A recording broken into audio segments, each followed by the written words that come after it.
आज प्यारे श्री राधारमण लाल जी का मधुर प्राकट्य दिवस है। उनकी कृपा से इस वाणी को एक आश्रय प्राप्त हुआ। गाते तो हम बचपन से आए थे, लेकिन सबसे पहले हमारी वाणी को अगर किसी ने स्वीकार किया तो वो श्री राधारमण लाल जी ने किया। सबसे पहले राधा रमणम हरे हरे पद से भी पूर्व में बहुत सारे पद गाए थे, किसी को पता ही नहीं है, बेचारे वो हैं भी कहां, कुछ याद भी नहीं हमको भी। लेकिन इस पद को राधारमण लाल जी ने स्वीकार किया, और ऐसा स्वीकार किया कि आज तक श्री राधारमण जी इस पद को स्वीकार कर ही रहे हैं। एक तो होता है ना कि कोई रचना आपकी, कोई भाव आपका एक समय के बाद पुराना होने लगता है, लेकिन ये ऐसी रचना करवाई है श्री राधारमण लाल जी ने, कभी पुरानी होती ही नहीं है। आप कितनी बार भी सुन लो, मतलब ये एकमात्र ऐसा पद है जो मैं गायक होते हुए भी स्वयं भी सुनता हूं अपना ही पद, और मैं सोचता हूं ये मैं ही गा रहा हूं, ये हमने ही गाया है, विश्वास ही नहीं होता। तो कई रचना ऐसी होती हैं, अब हमारी सामर्थ्य तो यही है कि इतने में से एक ही स्वीकार होता है, लेकिन जिन अष्ट सखाओं की चर्चा हम सुन रहे हैं उनका हर पद स्वीकार करते थे ठाकुर जी। और रचना करने के बाद अष्ट सखा भी यही सोचते थे ये पद की रचना मुझसे हुई कैसे।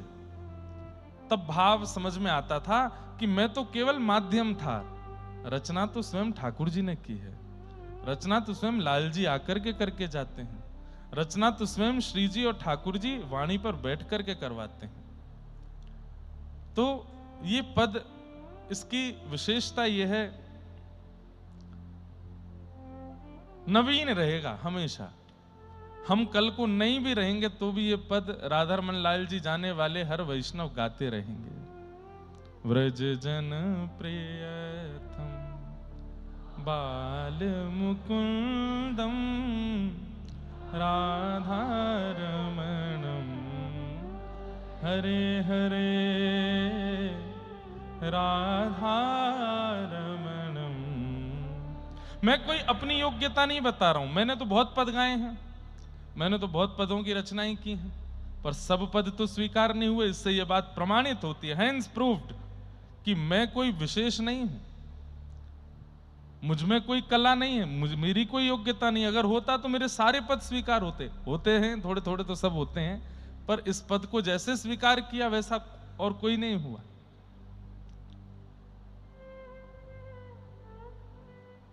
इससे क्या प्रमाणित होता है कि कभी कभी आपकी सरलता, आपकी सहजता, आपके प्रिय भाव, और ये उस समय पर लिखा था मैंने जब कभी कभी मैं रो जाता था कि लाल जी हमारी कथा भी कोई सुनेगा कि नहीं, खाली बैठे रहते थे। और फिर कोरोना आ गया, खाली बैठे कमरे, और कोरोना ने बर्बाद कर दिया। तो मैंने तो लॉ के फॉर्म भर के, महाराज जी 2 साल लॉ की पढ़ाई की। हमने कहा अब कथा वथा तो होंगे नहीं, वकालत करेंगे जज साहब हमारे क्लाइंट बिल्कुल निर्दोष हैं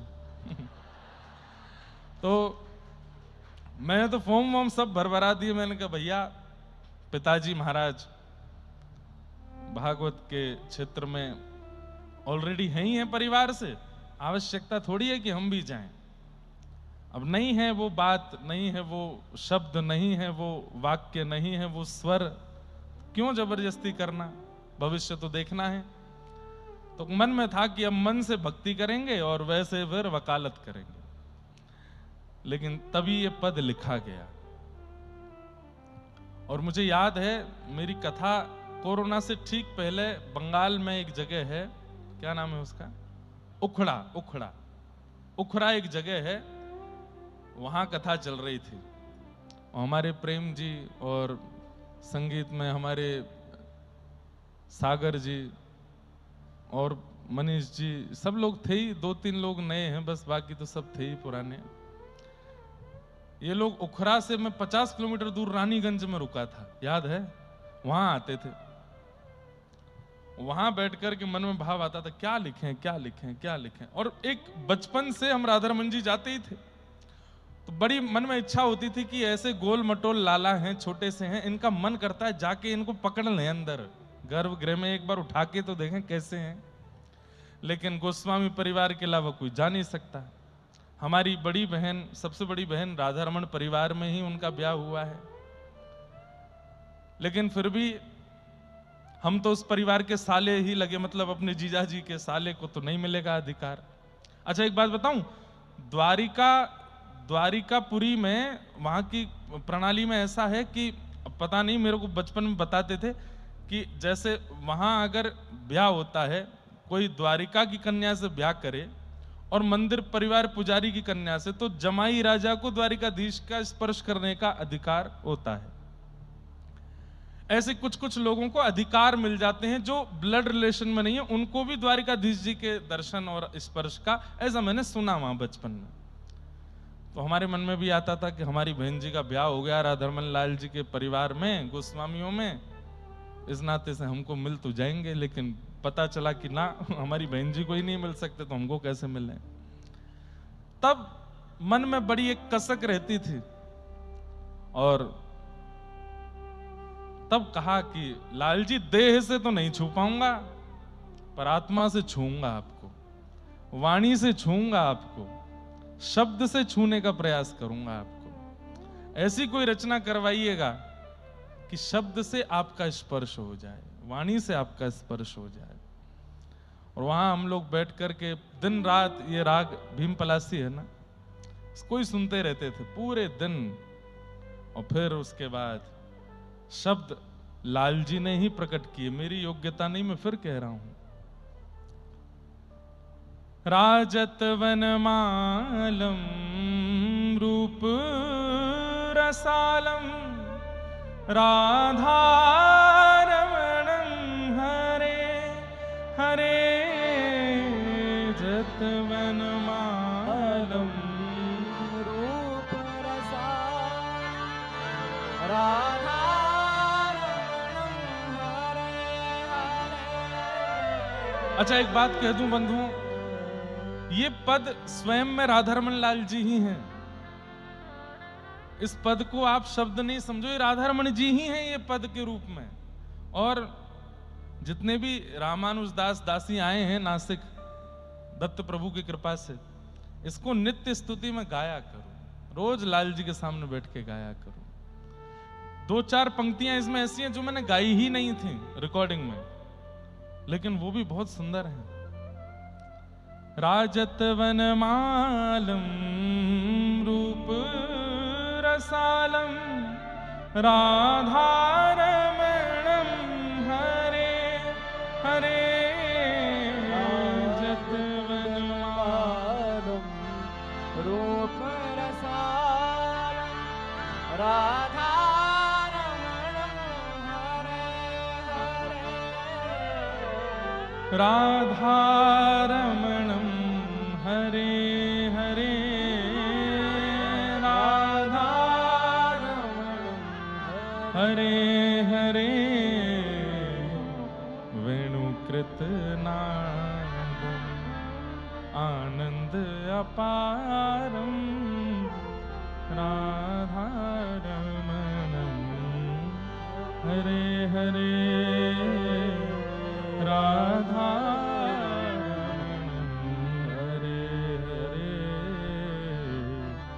व्रज जन प्रियतम बाल मुकुंदम राधा रमणम हरे हरे राधा रमणम हरे हरे। और एक पंक्ति जो नहीं गाई है, रिकॉर्डिंग में नहीं गाई, आज गाते हैं ना, राधारमण लाल जी का प्राकट्य दिवस है। यमुना तीरम वृंदाविपिनम राधारमणम हरे हरे यमुना तीरम वृंदाविपिनम राधा रमणम हरे हरे। ओ राधा रमणम हरे हरे राधारमणं हरे हरे अति सुखधामं मयूर पुकारं राधारमणं हरे हरे राधारमणं हरे हरे व्रज जन प्रियतम बाल मुकुंदम राधारमणं हरे हरे राधारमणं। और इस पद की अंतिम पंक्ति पूज्य मलुकपीठ वाले महाराज जी ने, जब मैंने उनको दिखाया पहली बार, छोटा सा ही था मैं, महाराज जी कुछ लिखा है, पहले तो हंसे देख के, बोले इसमें एक पंक्ति हम लिख दें? मैंने कहा लिख दो महाराज जी। तब अंतिम पंक्ति पूज्य महाराज जी ने प्रसाद कर दिया। मतलब जैसा तैसा भी भोग बनाओ। देखो भोग की एक प्रसिद्ध एक बात बताएं, सामग्री कैसी भी बनी हो रसोई में, उसकी सुंदरता में 4 चांद लग जाते हैं जैसी उसमें तुलसी पधरा दी जाती है। सामग्री कैसी भी हो, रूप रंग कैसा भी हो सामग्री का, तुलसी पधराते ही वो सुंदर दिखने लगती है। और सुंदर ना भी दिखे तो आपके घर पर यदि कोई संत आए हैं, यदि कोई महापुरुष आए हैं, वैष्णव आए हैं, आप उनके सामने कोई चीज प्रस्तुत करो कि महाराज जी कुछ पाइए ना, तो भले ही अनेक सामग्री हो, लेकिन जिसमें तुलसी पधराई हुई होगी ना, उस सामग्री को वो जरूर लेते हैं कि ये ठाकुर जी का प्रसाद है। तो ऐसे ही ये सामग्री तैयार तो करी जैसी तैसी थी, लेकिन महाराज जी ने इसमें तुलसी पधरा दी। और अंतिम पद महाराज जी ने लिखा, भक्तवत्सलं रसिक नरेशं राधारमणं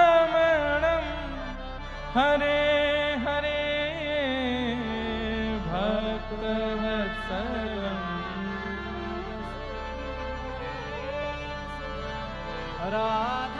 राधारमणं हरे हरे